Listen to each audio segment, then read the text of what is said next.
Hello everyone. Today we'll start. Now it's a revision session.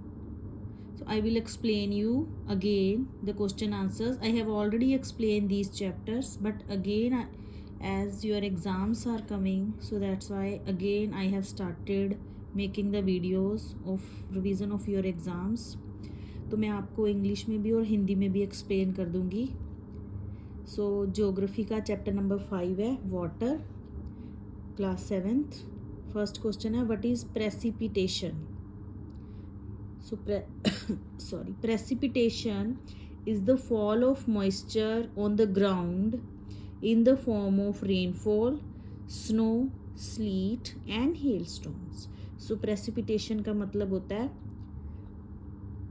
A quantity water falling to earth at a specific place.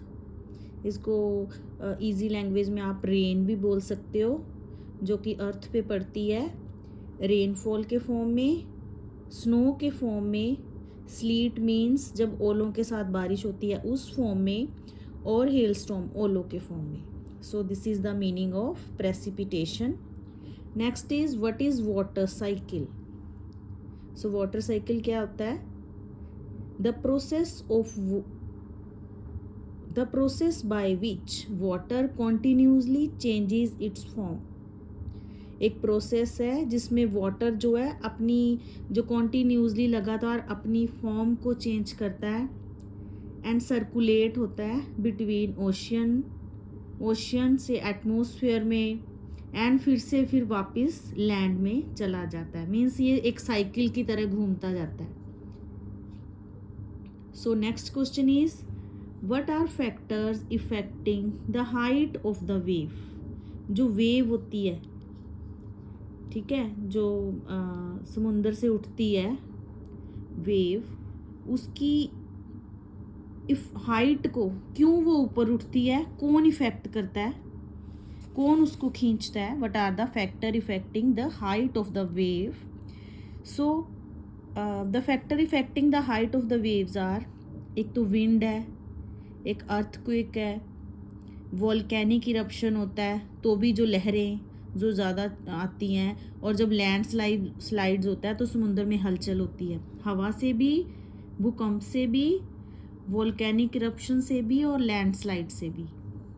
So next question is which factor effect the movement of ocean water.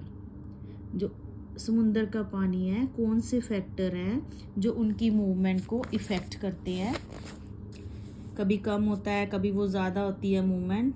So the answer is temperature, wind, warm and cold current, जो कि समंदर से चलती हैं.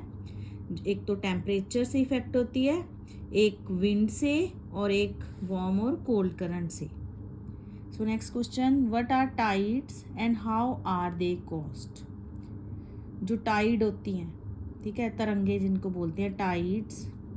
सो what are tides and how are they caused. The rhythmic rise and fall of ocean water twice a day. कहते हैं एक rhythm से कभी वो ऊपर उठती हैं कभी नीचे, जो पानी है, ट्वाइस अ डे, दिन में 2 बार. The rhythmic rise and fall of ocean water twice a day is called tide. तो इसको टाइड बोलते हैं.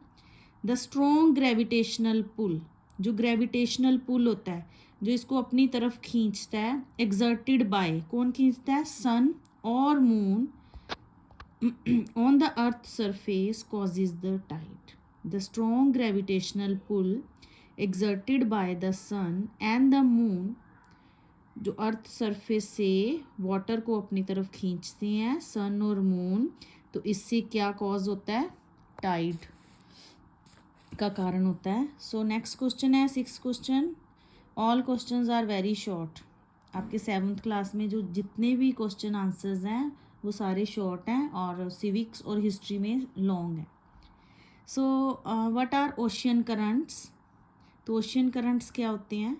Ocean currents are streams of water. Stream क्या होती है, एक गति से बहती हुई, मतलब एक कॉन्टिन्यूली, एक कॉन्स्टेंटली पानी जब बहता जाता है, ठीक है, इनसाइड अंदर भी ओशन के और बाहर भी।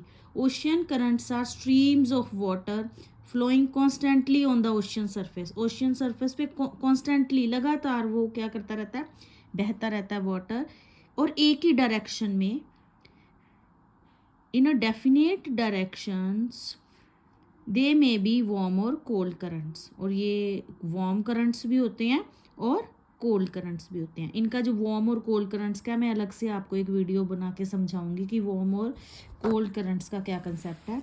सो इसमें नेक्स्ट क्वेश्चन जो गिव रीजन है इसमें है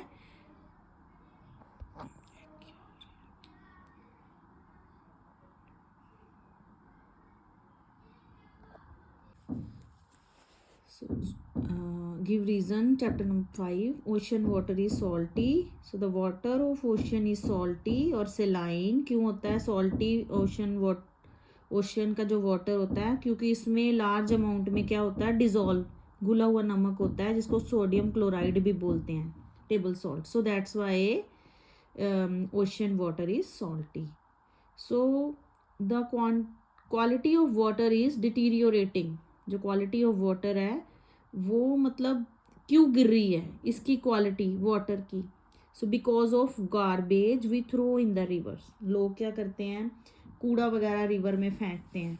as you are living in India तो आपको पता ही होगा, जितनी पूजा की सामग्री है, लोग जितने पॉलीथीन है, लाइक मतलब रिलीजियस वे से भी फेंकते हैं। मैं अपनी क्लास में इसमें एक अलग से भी लेक्चर दे चुकी हूँ कि लोग क्या करते हैं इंडिया में, मतलब हाँ वाटर पानी में ही सारी चीज़ें फेंकते हैं कि ये घर का सामान है पूजा का, कोई मूर्ति है कोई पानी में बहा दी। तो वो डे बाय डे क्या हो रहा है, पानी जो हो रहा है मतलब उसकी जो क्वालिटी है वो मतलब डे बाय डे घट रही है। सो chemical from industries pollute water. जो केमिकल इंडस्ट्रीज का, ठीक है, उसको भी उसका जो वेस्टेज होता है वो सारा इंडस्ट्री में वाटर में डिस्चार्ज होता है, तो वो इस वजह से भी जो पानी की क्वालिटी है वो कम हो रही है। अनबर्नट और हाफ बर्न डेड बॉडीज, जैसे डेड बॉडीज हैं, डेड बॉडीज तो नहीं हम कह सकते हैं, लाइक हाँ मतलब हिंदुइज्म में, हमारे सिखिज्म में, लाइक इंडिया में हम कह सकते हैं कि जितने भी जब किसी की डेथ होती है तो जो उसके जो बोन्स हैं उनको पानी में प्रवाहित करते हैं, ठीक है। एक तो ये बहुत प्राचीन समय से चला आ रहा है।